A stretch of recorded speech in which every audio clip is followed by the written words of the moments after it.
everybody, and welcome back to another exciting episode of 52 Week Movie Challenge. I'm your host, Jonathan Moody, and here we go. This is a week 23, and I had to do a film that takes place before the year 1900, so I did the movie The New World, which takes place in the, oh, Jesus Christ, it was like 1600s, 1607, 1606, something like that, in that area. Let's see. The year release was 2005. The date challenge completed was oh,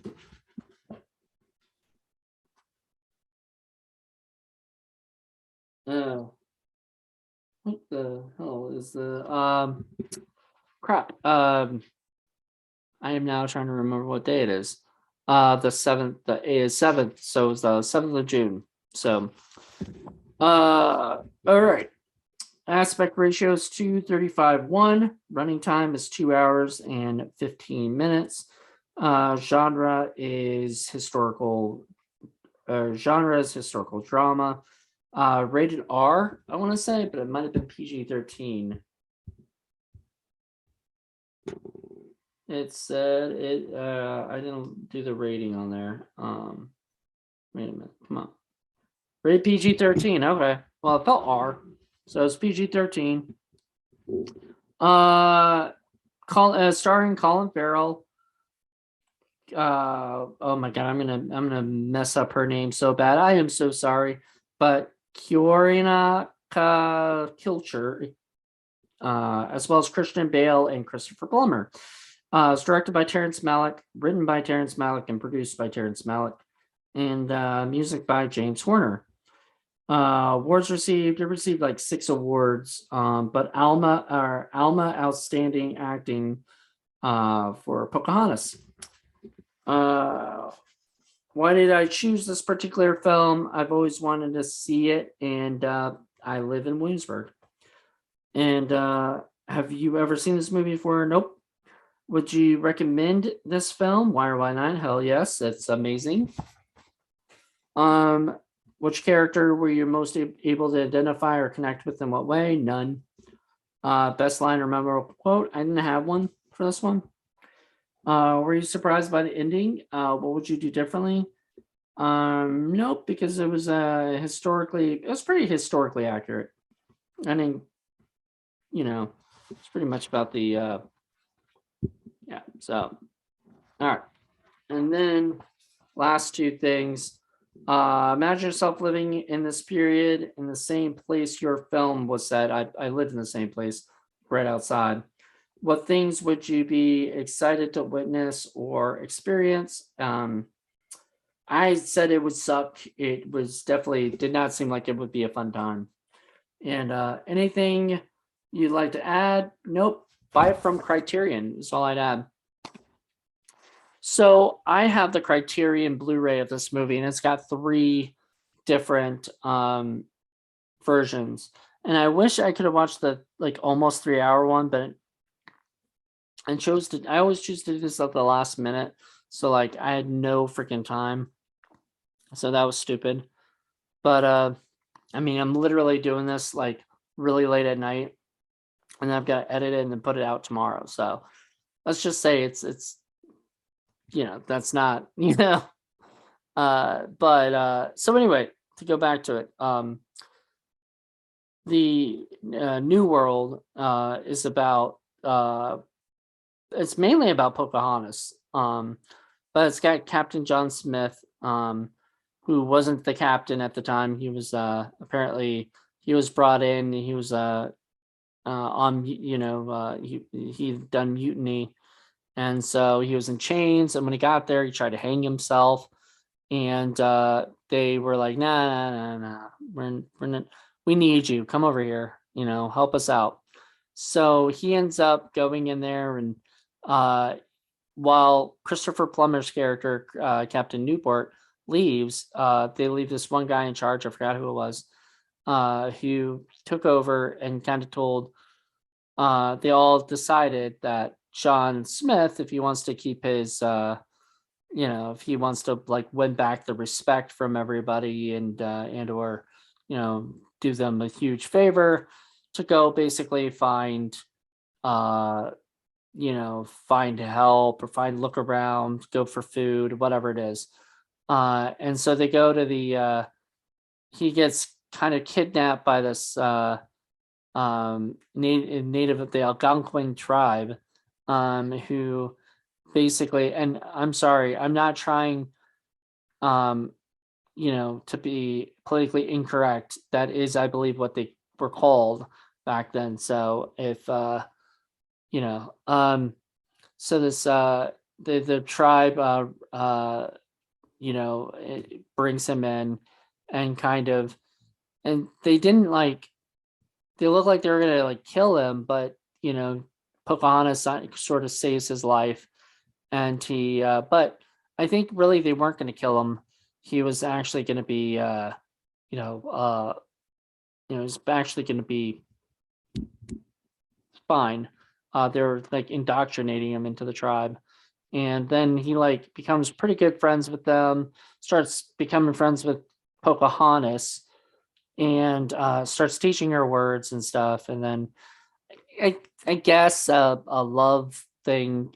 So historically speaking, I believe that Pocahontas was 10.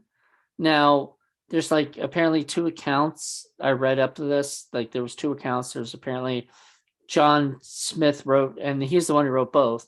And he had said when he was first there, she was 10. And then later he changed it to 14 or something. So I guess they went with the 14 because that's more, if they're going to go with the romantic angle, that's less creepy. But it was still sort of creepy because the actress that was in it was actually 14 at the time. She was she was born in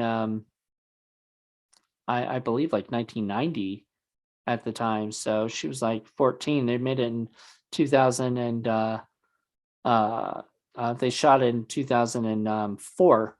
So anywho, so they kind of have this love thing going on, and then Captain John Smith has to leave, but he doesn't want to kind of explain that to her that she can't come with him.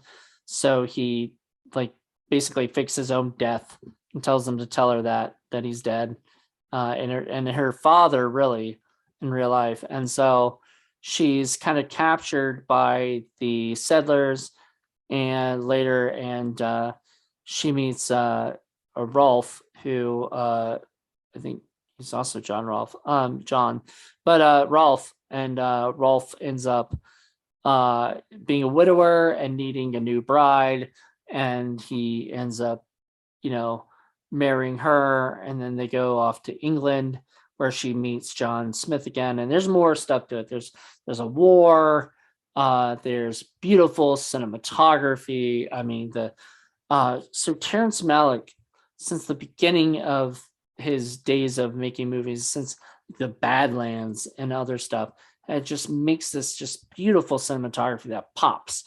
And so this cinematography was no different, mixed in with the music, which I heard apparently James Horner was very confused as to where to put the stuff or whatever, and he was really upset at Terrence Malick. But I that's just stuff I read on IMDb, so I don't know what's true or what's not. I'm just sort of telling what I read. So then what else? So the Captain John's so there's this kind of one of my favorite scenes in the whole movie. This is a little small scene, but I really, really liked it, was when Captain John Smith comes back, and he's not captain. I don't think he was a captain at that time, but maybe he was. They never called him captain. But he comes back, and he is he meets up with his crew, and one of the guys gets really upset at him, thinking, how dare you come back, or whatever from this thing, because, we thought whatever, they got all upset at him. And all of a sudden there was people attacking and then killing the one guy. I don't know. It got very confusing because I never got to know everybody's name, and not everybody said, oh, blah blah blah said this, or blah blah blah said this. And I'm thinking that might be in like the extended version where you actually get to know the characters a little bit more, which kind of sucks if that was the case. That like the stuff that he took out was the stuff that we need to understand, because I feel like I have read somewhere that people would like leave the theater, halfway through the movie because they're just sort of bored by it. And I could sort of see that. Like, if you're just a natural moviegoer, if you're like, I hate to say it, but if you're like a Marvel like person, person who likes, special effects or just regular the blockbuster movies or whatever, but you don't like the artsy stuff, don't watch this movie. You'll hate it. Absolutely hate it. I actually really liked it. Now I like Marvel and I like all that stuff, but I also have a little soft spot for really fantastic cinematography because I want to learn as a director how to do that stuff. So, but all in all, this stuff, the relationship shit, a lot of that could have disappeared. Like I wouldn't have cared. I get it. You're supposed to like, I mean, people are kind of expected with Pocahontas, especially after the Disney shit movie that made, a lot of people like that movie. And if you love that movie, I'm not saying you're wrong or whatever, because it's a movie that a lot of people love.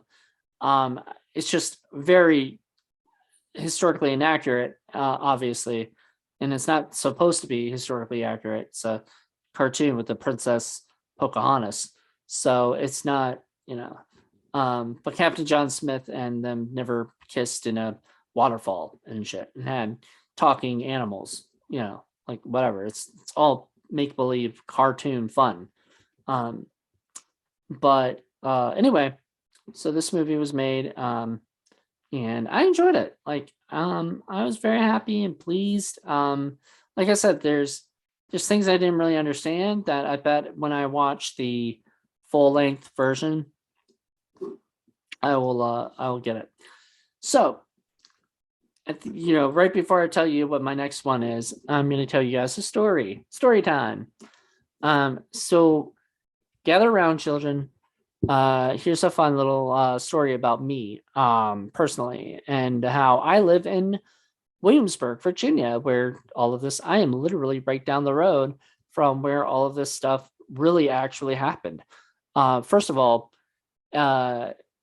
Jamestown settlement would not allow, if I'm correct, would not allow them to film at the Jamestown settlement because that's a tourist attraction and they would have to shut down for like 3 months and lose tourists. And they did not want to do that.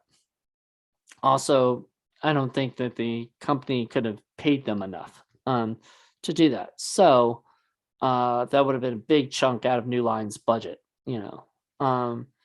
so they went down the road a little bit and went to amazing shots, and nobody would know. Even history buffs, it looked like Jamestown settlement. They did a great job recreating things to make it look like it was the Jamestown settlement, like they were actually shooting there. So kudos to them. But they came into my rug store that I worked at. I worked at a rug store, a Persian rug store. And the first thing they said when they came up is like, do you guys rent out rugs? And my boss looked over and goes, no, but we can, right? Because he's not going to turn down money. So he says, no, we can, no, but we can. And they said, okay, cool. So we took out a bunch of rugs and, and gave them the rugs and they left. And, they said they were basically furnishing apartments or houses, I think it was. So they paid for the main actors to stay in these houses and that were unfurnished and didn't have nice little rugs and stuff.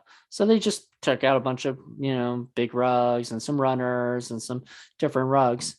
So after the movie's finished, they come back to return the rugs that they rented out, and they said one of the runners got eaten by Pocahontas's dog. The girl who played Pocahontas's dog, but they said Pocahontas's dog.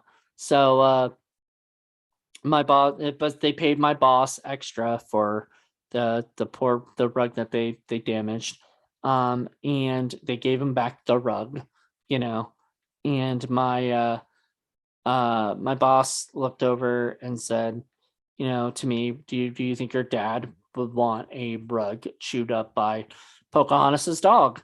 And I said, well, I could always ask, So I asked, and my dad said, sure, So he came over and bought a rug that was chewed up by, and we still have it to this day. It's one of our runners in the house, and it's fantastic. I mean, I love it. But it was chewed by Pocahontas's dog, so we've got a story to tell. I always love picking up things that have stories to tell. So there you go. I was looking in the special thanks, and they didn't thank Great Hall Persian Rug. But